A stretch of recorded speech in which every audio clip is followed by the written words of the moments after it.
Kabiday sa magandang oras sa lahat at welcome po sa aking channel. Eto, gusto lang po akong mag-react mga kabida dito ho sa headline po ng GMA News Online. Ano po?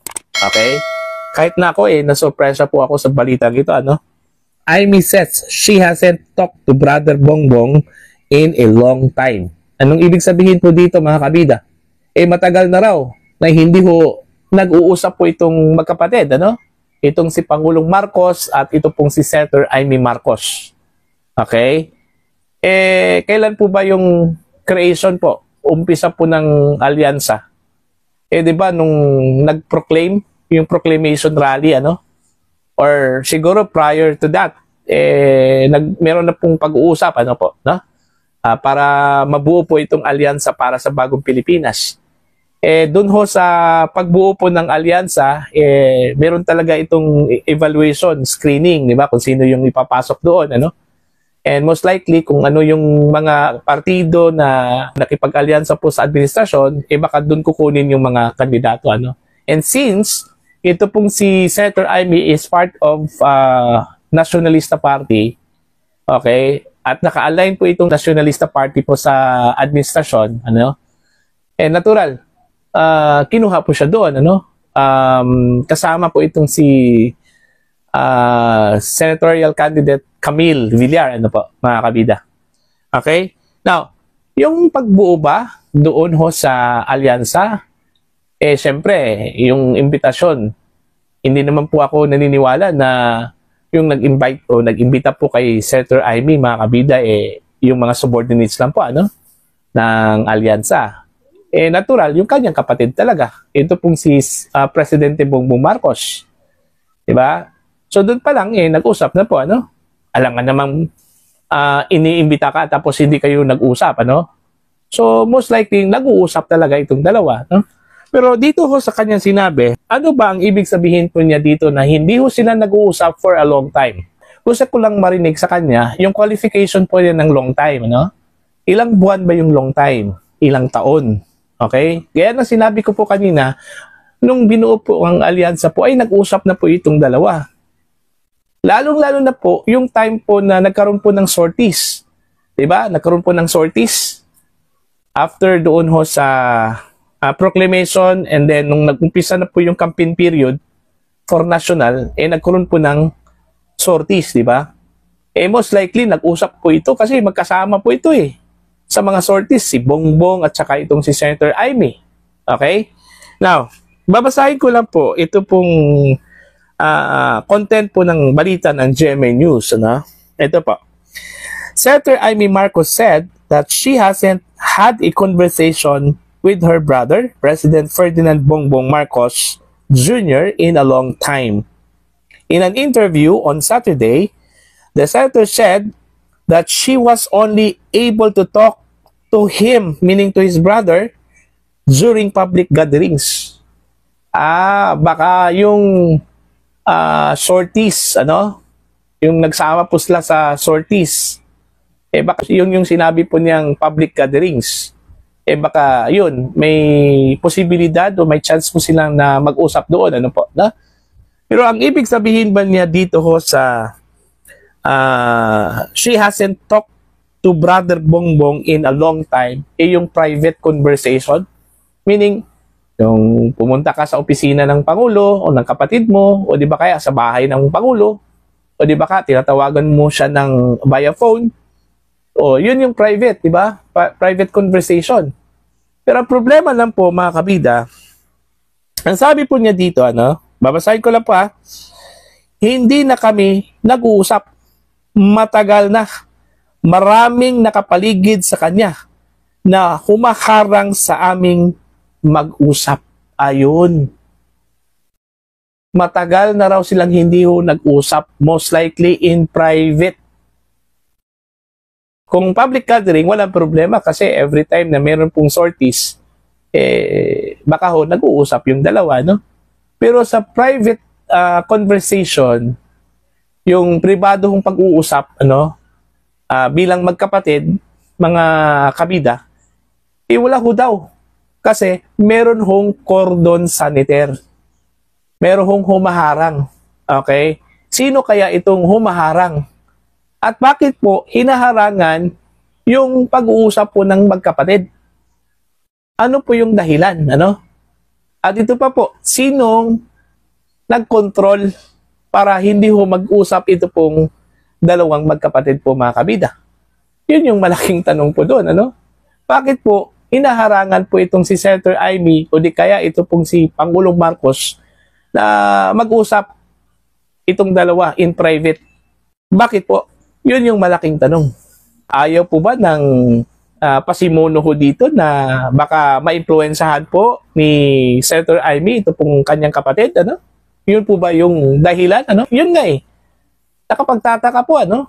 Kung totoo po itong sinabi po ni Senator Amy na marami pong humaharang na magkaroon po ng chance na mag-usap itong dalawa, yun yung malaking tanong. Bakit?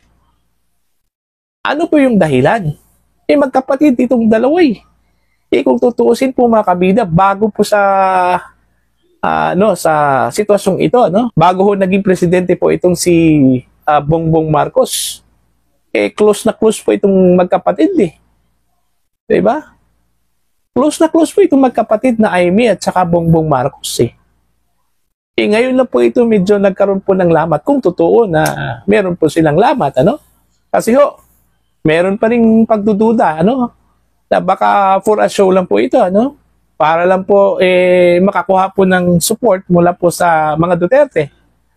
Sa mga supporters po ng mga Duterte, ano po, no? 'Di ba? Oh. Ito ngang i-revelation ni Senator Amy mga kabida dami hong nagdududa ho dito. Dami hong tumaas ang kilay, ano?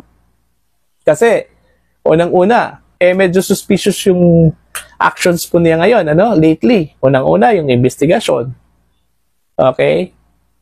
Alam naman po natin mga kabida na sumasama po itong si Senator Amy sa mga sorties kasama yung kanyang kapatid.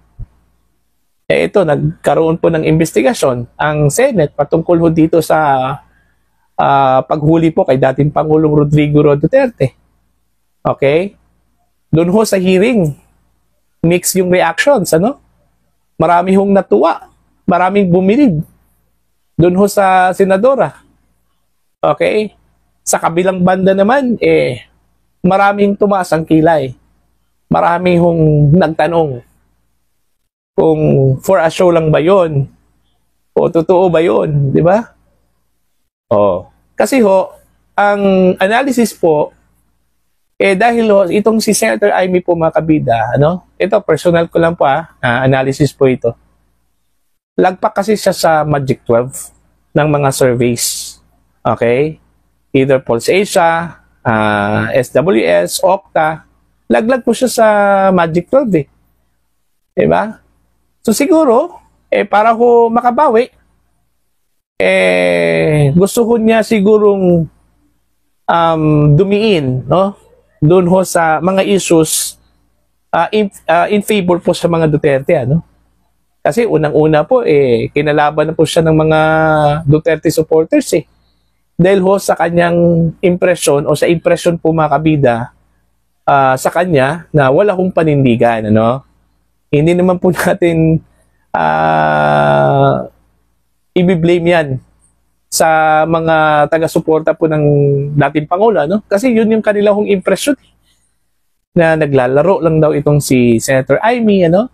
Ayaw ho niyang bumanat sa administrasyon. Alam naman po natin, naiintindihan po natin yan kasi kapatid yan niya, no? Ito pong si Presidente Bongbong Marcos, natural. Masakit sa kanya kung babanatan yung kanyang kapatid, ano?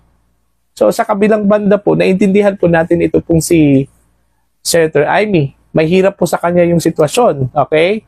Magkalaban yung kanyang kapatid at saka yung kanyang friend na si Vice President Sara Duterte at yung kanyang sinusuportahan po na si dating Pangulong Rodrigo Duterte. So, mahirap sa kanya yon, ano? Pero yung nga ang gusto po ng mga supporters po, okay, ng Pangulo at maybe sa mga supporters po ni PBBM, meron po siyang panindigan, ano? Kung doon ho sa kanyang kapatid, dapat doon naninindigan po siya sa mga issues in favor doon ho sa kanyang kapatid. Okay? Or kung dito ho siya sa mga Dutertes, dapat maninindigan po siya sa mga issues in favor po sa mga Duterte at against sa kanyang kapatid. Ano po? Diba? So, yun po yun. Most likely, yung dahilan kung bakit bumagsak, lumagpak po yung kanyang ratings, kasi wala na po siyang makukuha dun sa mga supporters po ng kanyang kapatid eh. Lalong-lalo na po dito ho sa mga supporters po ng mga Duterte. Kaya yung impression, itong ginawa po niyang investigasyon, ay pambawi. Okay? Yun yung impression ha. Pambawi daw. Oh. Plus itong revelation po niya ngayon. So, ang tanong ko po dito, part po ba ito ng kanyang strategy, ano, mga kabida, ano? Sana po, totoo po itong kanyang sinabi, ano po. Kasi po, yun nga nahihirapan pong maniniwala ito pong mga supporters po ng magkabila eh. Kasi nga, wala siyang identity nga eh. Diba? Wala talaga siyang identity. Hindi natin alam. Hindi po alam po ng mga supporters ni Digong or mga Duterte or mga supporters ni PBBM kung ano ba talaga yung kulay po ni Senator Amy Marcos. Okay? Sana po, umpisa po ito, no? Para ipakita po niya kung ano po yung kanyang talagang stand. Kung kanino ba talaga siya panig, ano. Alright? Kasi mahirap kasi yung independent, yung wala kang papanigan, ano. Mahirap yun eh. Kumbaga, dawlims, kung sa Bisaya pa yan, dawlims. Dawat limpyo. Diba? Mas maganda yung meron kang papanigan, kahit na po sa tingin po ninyo, dehado po kayo, at least meron kang paninindigan, ano. Kung dito ho ka sa kapatid mo, o sa kapatid ni Amy Marcos, si Bongbong Marcos, kahit na po madami hong mga taong galit, at least meron po siyang panindigan. Yun yung gusto po ng taong bayan, ano? Mga kabida. So, yun lang po, no? So, para po sa inyo, ano pong tingin po ninyo dito ho sa ginagawa po ni Senator Amy, mga kabida, no? Naniniwala ho ba kayo na matagal na po silang hindi ho nag-usap ng kanyang kapatid, ano? Naniniwala po ba kayo na nagkalamat yung kanilang relasyon, ano? Naniniwala po ba kayo na meron pong mga tao pong gustong humarang at ayaw pong magkaroon po sila ng chance na mag-usap ito pong magkapatid, Pangulong Marcos at ito pong si Senator Amy Marcos? Para ho sa inyong comment, you can comment down. Sa mga hindi pa po subscriber, mga kabida, sa aking channel, please subscribe. Just click the subscribe button, click the notification bell, click all para updated po kayo sa aking mga uploads. Maraming salamat po sa inyong lahat. God bless po.